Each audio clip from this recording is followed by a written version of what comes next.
4 দিনের সফরে চীনে প্রধানমন্ত্রী শেখ হাসিনা 10 জুলাই শি জিনপিংয়ের সঙ্গে বৈঠক। কোটা বিরোধী আন্দোলন রাজনৈতিক রূপ নিয়েছে বললেন ওবায়দুল কাদের। বিএনপি জামাতের নৈতিক সমর্থনের সমালোচনা।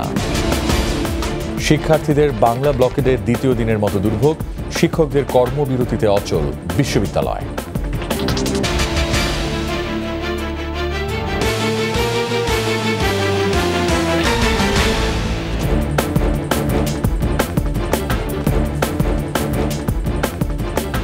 শুনছিলেন ফার্স্ট সিকিউরিটি ইসলামী ব্যাংক পিএলসি সংবাদ শিরোনাম। আমন্ত্রণ রাত 9টার 21 সংবাদে। আপনাদের সাথে আছি আমি রিয়াজ হাফিজ।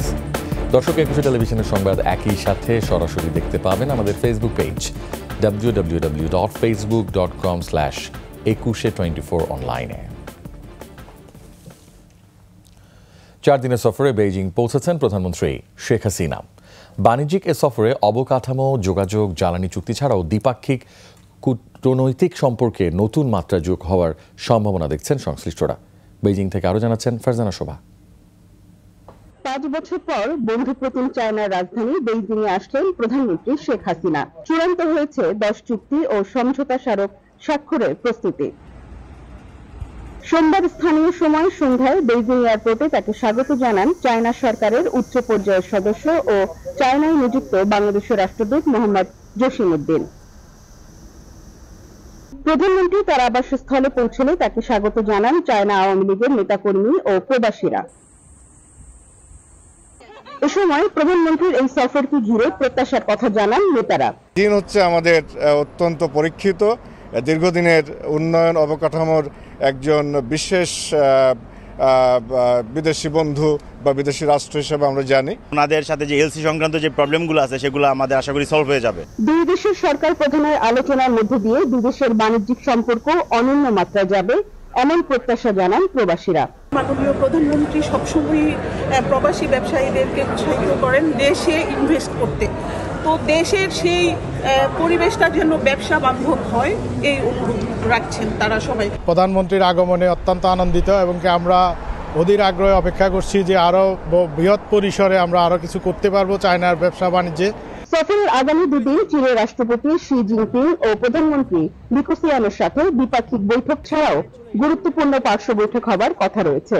বঙ্গবন্ধু কন্যার সম্মানে শি জিনপিং এর আয়োজিত নৈশভোজে যোগ দেবেন বাংলাদেশ সরকারের প্রতিনিধিরা। চায়নার সাথে বাংলাদেশের এই যে দীর্ঘ সম্পর্ক তা বন্ধুত্বপূর্ণ, আস্থা এবং বিশ্বাসের। প্রধানমন্ত্রী শেখ হাসিনার 5 বছর পরে এই বেইজিং সফরের মধ্য দিয়ে দ্বিপাক্ষিক সম্পর্ক অন্য মাত্রায় যাবে, কূটনীতি ত্বরান্বিত হবে, প্রসারিত হবে ব্যবসা বাণিজ্য, এমনটাই প্রত্যাশা সবার। ফারজানা শোভা, 21 টেলিভিশন, বেইজিং, চায়না। কোটা বিরোধী আন্দোলনকারীদের উচ্চ আদালতের রায় পর্যন্ত অপেক্ষার আহ্বান জানালেন সড়ক পরিবহন ও সেতুমন্ত্রী ওবায়দুল কাদের। জানালেন, কোটা বাতিলের বিষয়ে সরকার আন্তরিক বলেই আদালতের রায়ের বিরুদ্ধে আপিল করেছে। বিএনপি জামাত নৈতিক সমর্থন দেয়ায় এই আন্দোলন রাজনৈতিক রূপ নিয়েছে উল্লেখ করে এর সমালোচনাও করেন আওয়ামী লীগের সাধারণ সম্পাদক। আরও জানাচ্ছেন মেহেদী হাসান। আদালতের রায়ে 30% মুক্তিযোদ্ধা কোটা পুনর্বহালের পর গত কয়েকদিন ধরেই বিক্ষোভ করছেন শিক্ষার্থীরা। তাদের রাস্তা অবরোধে দুর্ভোগে রাজধানীবাসী। এমন পরিস্থিতিতে ধানমন্ডির আওয়ামী লীগ সভানেত্রীর রাজনৈতিক কার্যালয়ে সংবাদ সম্মেলনে আসেন দলের সাধারণ সম্পাদক ওবায়দুল কাদের। জানান, শিক্ষার্থীদের দাবিতেই কোটা বাতিল করেছিলেন প্রধানমন্ত্রী। সে সিদ্ধান্ত আদালত বাতিল করে দেওয়ার পর আপিলও করেছে সরকার। এখন উচ্চ আদালতের সিদ্ধান্তের জন্য অপেক্ষা করতেই হবে। উচ্চ আদালতের রায় না হওয়া পর্যন্ত আমাদের অপেক্ষা করতে এবং কোনো প্রকার উত্তেজনা এবং রাস্তাঘাট বন্ধ করে মানুষের দুর্ভোগ সৃষ্টি পরিহার করা উচিত। এদিকে কোটা বিরোধী আন্দোলন ও শিক্ষকদের পেনশন বিরোধী আন্দোলনের সমর্থন জানিয়েছে বিএনপি জামায়াত।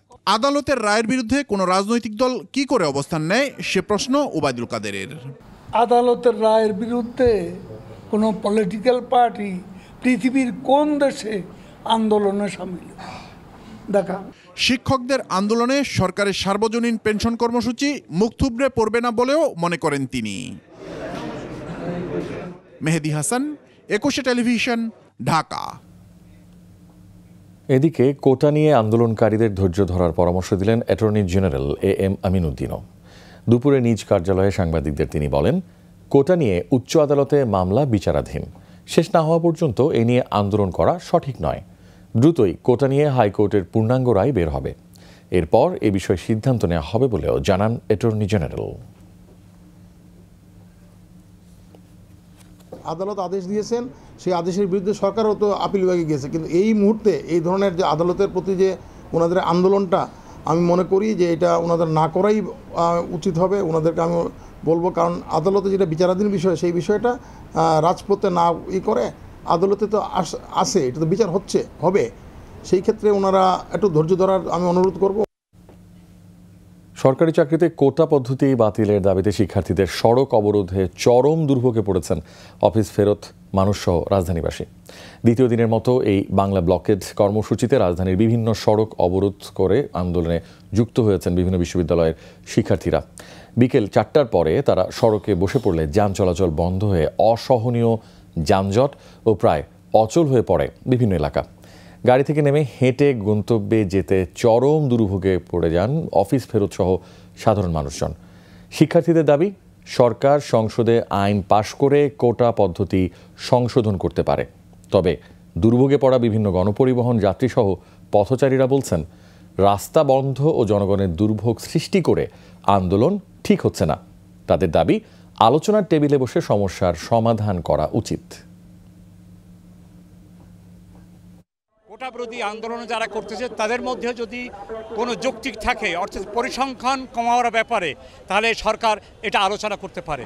তাই এরকম এই আন্দোলনের কোনো যুক্তি কতটুকু আছে না আছে আমি জানি না, তবে চরম ভোগান্তিতে আজকে মঠবাড়িয়া ঢাকার শহরবাসী। হাইকোর্টের মতো রায় দিয়েছেন, সুপ্রিম কোর্ট সেটা পর্যালোচনা করবেন। তারপরেও সংবিধানের ভিতরে থেকেই কিন্তু আমাদেরও এইটার বিরুদ্ধে প্রতিবাদ করার সুযোগ আছে এবং আমাদের মত প্রকাশ করার স্বাধীনতা আছে এবং আমাদের যে মৌলিক অধিকার, সংবিধানের যে মৌলিক অধিকার, সুযোগের সমতা, সেটা চাওয়ার জন্য এবং সেটা নিশ্চিত করার জন্য আন্দোলন করার অধিকার আমাদের আছে এবং সরকারেরও কিন্তু এই সুযোগ আছে যে এই মামলাটাকে ডিস্টার্ব না করেই নতুন একটা আইন এনে কোটা পদ্ধতিকে সংস্কার করা। সার্বজনীন পেনশন স্কিম প্রত্যয় বাতিল করে সুপার গ্রেডে অন্তর্ভুক্তির দাবিতে ৮ম দিনের মতো ক্লাস পরীক্ষা বর্জন করে আন্দোলনে সারা দেশের 40টি সরকারি ও পাবলিক বিশ্ববিদ্যালয়। এতে অচল হয়ে পড়েছে দেশের উচ্চশিক্ষাঙ্গন। দুপুরে ঢাকা বিশ্ববিদ্যালয়ে ক্লাস পরীক্ষা বর্জন করে কলা ভবনের সামনে অবস্থান নেন শিক্ষকরা। প্রত্যয় থেকে মুক্তি চান তারা। একই সাথে শিক্ষকদের জন্য আলাদা বেতন কাঠামো সুপার গ্রেড চালুরও দাবি জানান। একই দাবিতে বিক্ষোভ ও সমাবেশ হয়েছে বুয়েটেও। গত 1 জুলাই থেকে পেনশন বিরোধী এই আন্দোলনে এখন অচল চট্টগ্রাম, রাজশাহী, সিলেট, জাহাঙ্গীরনগর ও সিলেট সহ দেশের প্রায় সব সরকারি ও পাবলিক বিশ্ববিদ্যালয়।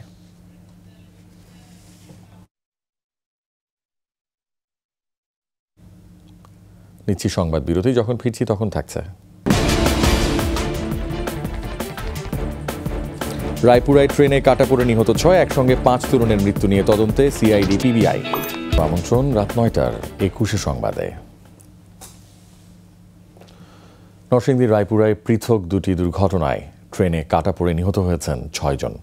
নিহতদের পরিচয় এখনো পাওয়া যায়নি।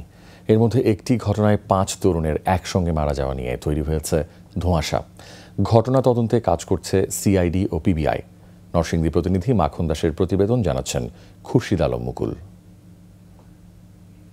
সকাল 8:30টার দিকে নরসিংদীর মেসিকান্দা স্টেশনের আউটার রেল লাইনে ঘটে মর্মান্তিক দুর্ঘটনা। খাকচক দক্ষিণপাড়া রেল লাইনের পাশে পড়েছিল 5 তরুণের ছিন্ন বিচ্ছিন্ন মরদেহ। ঘটনাস্থলে গিয়ে মরদেহ শনাক্তের চেষ্টা এবং একসাথে 5 জনের ট্রেনে কাটার পড়ার ঘটনা খতিয়ে দেখছে পুলিশ। বিষয়টা কিভাবে কি ঘটেছে, আমরা যেহেতু 5 জন লোকের এখানে মৃত্যু হয়েছে, আমরা এটা খুবই গুরুত্বের সহিত খতিয়ে দেখব। তবে তারা কিভাবে ট্রেনে কাটা পড়েছেন সে বিষয়ে এখনো কোনো তথ্য মেলেনি। পুলিশের ধারণা 5 যাত্রী ট্রেন থেকে লাফিয়ে নামতে গিয়ে পড়ে যান। এতে ওই ট্রেনেই কাটা পড়ে ঘটনাস্থলেই তাদের মৃত্যু হয়। কিভাবে মারা গেছে, ট্রেনের ছাদে থেকে পড়ে মারা গেছে, নাকি লাইনে দাঁড়িয়ে ছিল, নাকি দুই বগির মাঝখানে ফাঁকা জায়গায় বসেছিল, এই সবগুলা বিষয়ে মাথায় রেখে আমরা তদন্ত করতেছি। আমরা এলএমের সাথে কথা বলার চেষ্টা করতেছি, যারা গার্ড ছিল তাদের সাথে কথা বলার চেষ্টা করতেছি, এবং এই ট্রেনে যারা অন্যান্য যাত্রী ছিল তাদেরও সাথে কথা বলার চেষ্টা করতেছি। সকাল 6টায় রওনা হয়ে চট্টগ্রাম থেকে ঢাকায় যাচ্ছিল চিটাগাং মেল ট্রেনটি। স্থানীয়দের ধারণা, ট্রেনের ছাদ থেকে পড়ে মারা গেছেন নিহতরা। আমরা এখান থেকে গাড়ি নিয়ে যাওয়া নিয়েছি, দেখছি যে লোকজন, তারপরে ওইটা দেখি দেন 5টা লাশ পড়ে রয়েছে।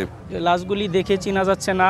আমার মনে হচ্ছে এটা আমাদের এই এলাকার লোকজন নয়, এটা হয়তোবা ট্রেন থেকে পড়ে সিটকে পড়ে ট্রেনের নিচে পড়ে গেছে আর কি। সম্ভবত রেলে বাড়ি খায়া রেলে কাটা পড়ে মারা গেছে, এটা আমরা ধারণা করতেছি।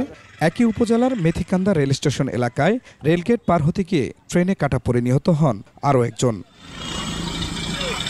খুরশিদ আলম মুকুল, 21 টেলিভিশন। সারা দেশে হাইওয়ে পুলিশের দায়ের করা মামলায় জব্দ করা যানবাহনের কাগজপত্র চালক মালিকদের কাছে নিরাপদে পৌঁছে দিবে ডাক বিভাগ। দেশজুড়ে এ সেবা নিতে 55 টাকা পরিশোধ করতে হবে। রাজধানীর উত্তরায় হাইওয়ে পুলিশের কার্যালয়ে সংস্থাটির সাথে চুক্তিবদ্ধ হয় বাংলাদেশ ডাক বিভাগ। এই সময় জানানো হয়, কাগজপত্র পেতে এখন থেকে যেতে হবে না সংশ্লিষ্ট হাইওয়ে থানাগুলোতে। ব্যাংক কিংবা মোবাইল ব্যাংকিং উপায়ের মাধ্যমে মামলা ফি জমা দিলেই জব্দকৃত কাগজপত্র সহজেই পৌঁছে যাবে চালক মালিকদের দেয়া ঠিকানায়।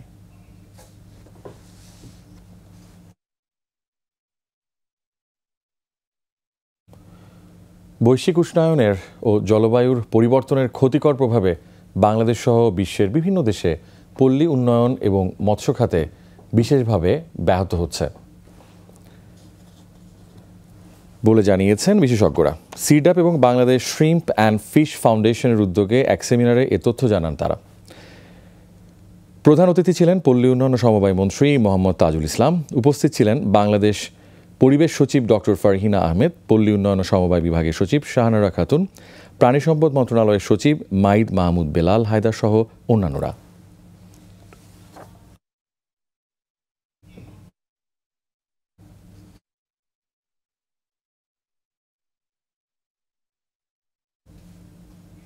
আহমেদের সাথে যখন আমরা যোগাযোগ করি, তার কাছ থেকে একটা সার্টেন নাম্বার অফ ডেজ আমরা চেয়েছিলাম ইনিশিয়ালি।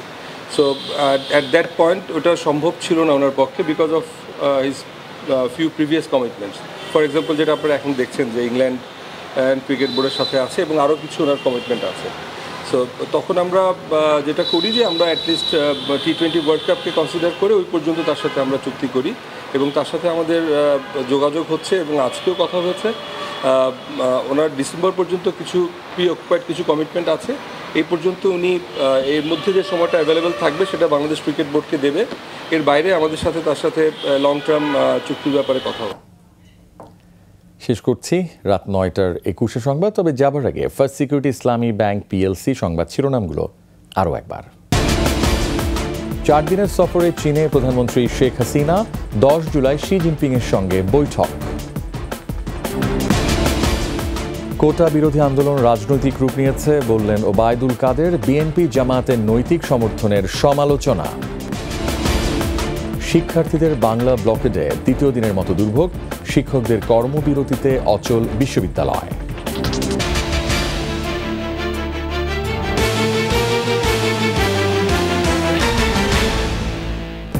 সর্বশেষ সংবাদ জানতে ডায়াল করুন 2021 নম্বরে আর ভিজিট করুন 21-tv.com ওয়েবসাইটে। এছাড়া ফেসবুকে ভিজিট করতে পারেন www.facebook.com/2124 অনলাইনে। এতক্ষণ সঙ্গে থাকার জন্য অসংখ্য ধন্যবাদ। আমাদের পরবর্তী সংবাদ রাত 11টায় দেখার আমন্ত্রণ রইল। 21 সংবাদ দেখুন, সঙ্গে থাকুন।